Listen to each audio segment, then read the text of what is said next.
پچھتانے سے کوئی کام نہیں آئے گا, کچھ ہاتھ نہیں آئے گا. اگر پچھتانا ہے تو ابھی, توبہ کرنا ہے تو ابھی, پلٹنا ہے تو ابھی, اللہ اکبر, رجوع کرنا ہے تو ابھی. اور تیسرا اور آخری گناہ تو بہت ہے, لیکن اب آخری گناہ پڑھ کر اپنی گفتگو مکمل کرنا چاہتا ہوں, لیکن سب کو دھیان سے سننا ہوگا. وہ گناہ کون سا ہے؟ وہ گناہ نشے کا گناہ ہے. آج اللہ اکبر, فلموں کی وجہ سے, سیریلوں کی وجہ سے, آوارہ دوستوں کی وجہ سے نشہ بڑھتا جا رہا ہے, اتنا بڑھ رہا ہے. کوئی نشے سے, کوئی شراب سے نشہ کر رہا ہے, کوئی ایم ڈی سے نشہ کر رہا ہے, کوئی انجیکشن سے نشہ کر رہا ہے, کوئی ہیروئن سے نشہ کر رہا ہے, کوئی چرس اور بھنگ سے نشہ کر رہا ہے, کوئی گولیوں سے نشہ کر رہا ہے, کوئی دواؤں سے نشہ کر رہا ہے. یاد رکھنا, میرے آقا غیب نبی صلی اللہ علیہ وآلہ وسلم نے فرمایا, کل مسکر حرام, ہر نشہ آور چیز حرام ہے. میرے بھائیو, ہر نشہ حرام ہے, کسی بھی نشے کی اجازت نہیں دی گئی. اور آپ جانتے ہیں, اللہ اکبر, کتابوں میں لکھا ہے, عبد الملک ابن مروان کے دربار میں, مروان کا بیٹا عبد الملک جب وہ بادشاہ بنا, اس کے دربار میں کفن چور آیا اور اس نے کہا میں نے کفن چوری سے توبہ کی. تو مروان کے بیٹے عبد الملک نے پوچھا, اے کفن چور, تو نے کیسے توبہ کی, کیوں توبہ کی, توبہ کرنے کی وجہ کیا ہے؟ تو اس نے بیان کیا, ایک مرتبہ میں کفن چوری کرنے گیا تو میں نے کیا دیکھا, ایک قبر میں نے کھولی, تو قبر کھولنے کے بعد کیا دیکھا کہ مردے کا چہرہ قبلے سے پھرا ہوا ہے, مردے کا چہرہ قبلے سے پھرا ہوا ہے, اور اس کی قبر میں آگ بھڑک رہی ہے. اللہ اکبر, اس کی چیخیں نکل رہی ہے. میں حیران ہو کے بھاگا تو غیب سے آواز آئی, اے بندے پوچھنا نہیں کہ اس کا چہرہ قبلے سے کیوں پھرا ہوا ہے, اس کی قبر میں آگ کیوں بھڑک رہی ہے. تو میں نے پوچھا کیوں بھڑک رہی ہے, تو کہا یہ نماز میں سستی کرتا تھا, یہ نماز نہیں پڑھتا تھا, اس لیے اس کا چہرہ قبلے سے پھرا ہوا. مجھے یہ حکمت سمجھ میں آئی, بے نمازی کا چہرہ قبلے سے پھرا ہوا کیوں؟ کیونکہ وہ دنیا میں قبلے کی طرف رخ نہیں کرتا تھا. تو جیتے جی جس نے نماز کی حالت میں قبلے کی طرف رخ نہیں کیا, اللہ اکبر, اللہ نے مرنے کے بعد اس کا منہ قبلے سے پھیر دیا. اللہ اکبر, یہ بھی بڑا دردناک المیہ ہے.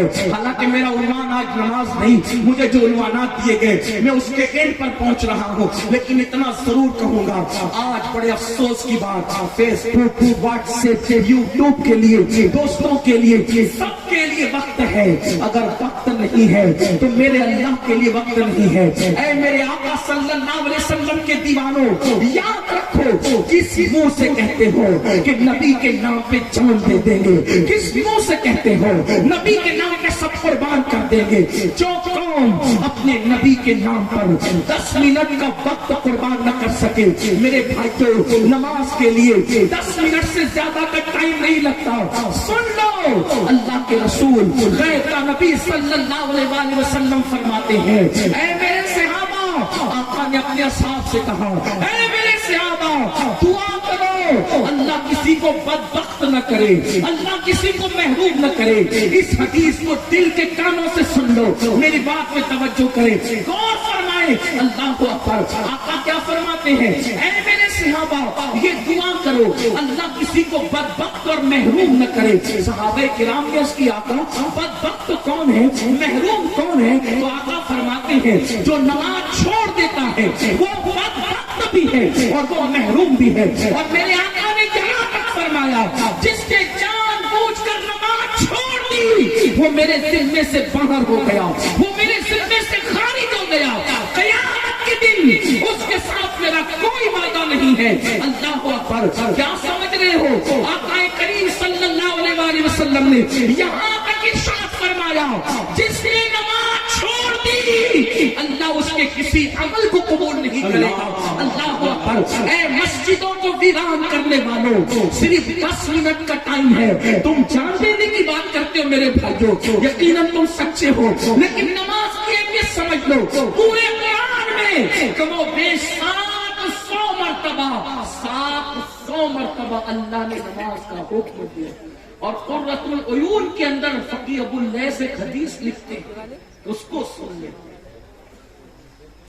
حدیث پاک سنیں, اللہ کے رسول علیہ السلام فرماتے ہیں, جہنم میں ایک وادی ہے, جس وادی سے دن میں 5 مرتبہ جہنم خود بھی اللہ کی پناہ مانگتا ہے. ایک وادی جہنم میں ایسے ہے جس سے دن میں 5 مرتبہ جہنم بھی اللہ کی پناہ مانگتا ہے. اور اس وادی کی آگ کا یہ حال ہے, آگ کی حرارت کا یہ حال ہے کہ اگر اس میں پہاڑ ڈال دیے جائیں تو پہاڑ بھی پگھل جائیں. اس جہنم کی وادی میں پہاڑ بھی پگھل جائیں. صحابہ نے پوچھا آقا اس میں کون ڈالا جائے گا؟ فرمایا دو لوگ, ایک تو جس نے حرام کھایا لقمہ وہ, اور دوسرا وہ جس نے نماز کو جان بوجھ کے ترک کر دیا. میں آپ سے پوچھتا ہوں, اگر آپ یہ قید لگاتے نا کہ امین القادری ہمارا پیر پکڑ لے تو ہم نماز پڑھیں گے, میں آپ سب کے پیروں کو پکڑ کے کہتا کہ نماز پڑھو. کیوں؟ اس کی وجہ یہ ہے میرے عزیز, اتنے کمزور ہیں ہم کہ مچھر کا ڈنک ہم سے برداشت نہیں ہوتا.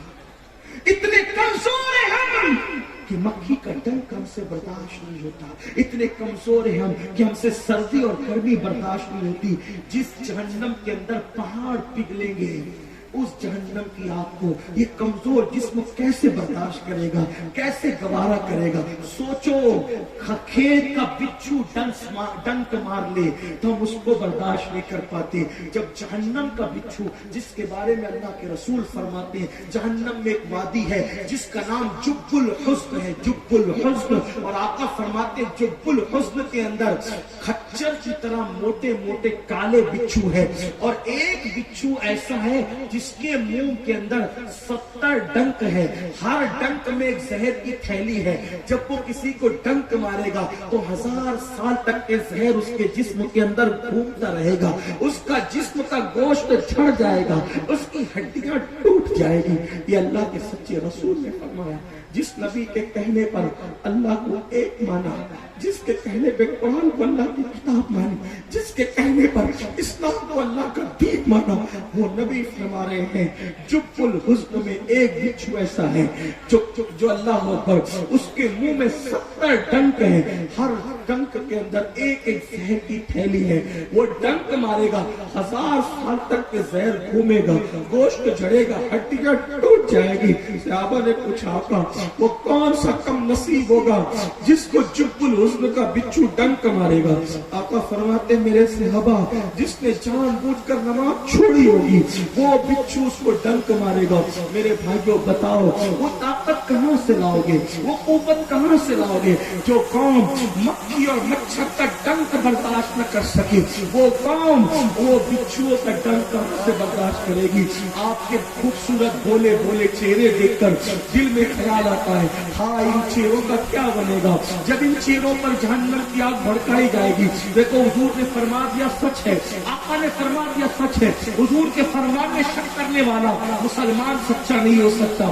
اس لیے یاد رکھو, آج توبہ کرو, بدلو, تبدیل کرو. تو عرض کیا کر رہا تھا, عبد الملک بن مروان کے دربار میں وہ کفن چور کہتا ہے قبلے سے چہرہ پھرا تھا اور آگ بھڑک رہی تھی قبر میں. تو میں نے پوچھا کون ہے, تو کہا گیا یہ بے نمازی تھا. پھر میں دوسری قبر کی طرف بڑھا اور میں نے دوسری قبر کھولی. تو جیسے ہی میں نے دوسری قبر کھولی میری بات آپ توجہ اللہ آپ کو رحم کرے.